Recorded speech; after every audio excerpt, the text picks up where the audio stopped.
cercare, anche solo per vederti o parlare, perché ho bisogno della tua presenza, per capire meglio la mia essenza.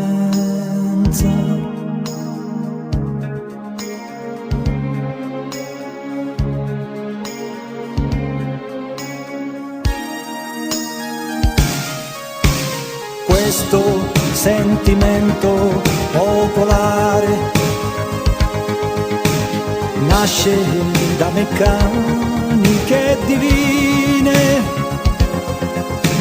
un rapimento mistico e sensuale mi imprigiona a te. Dovrei cambiare l'oggetto dei miei desideri,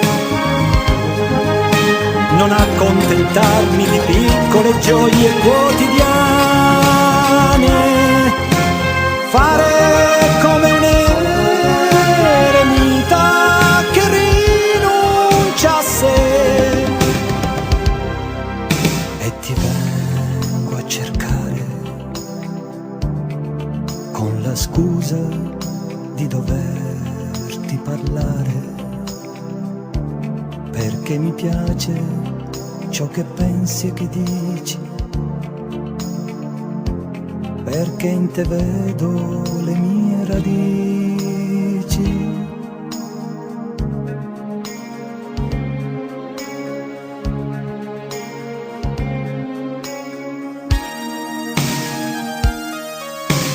Questo secolo oramai alla fine,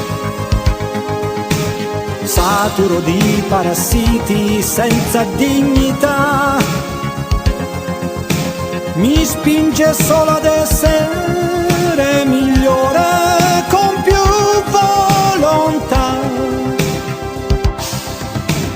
emanciparmi dall'incubo delle passioni, cercare l'uno al di sopra del bene e del male, essere un'immagine divina di questa realtà. E ti vengo a cercare perché sto bene con te,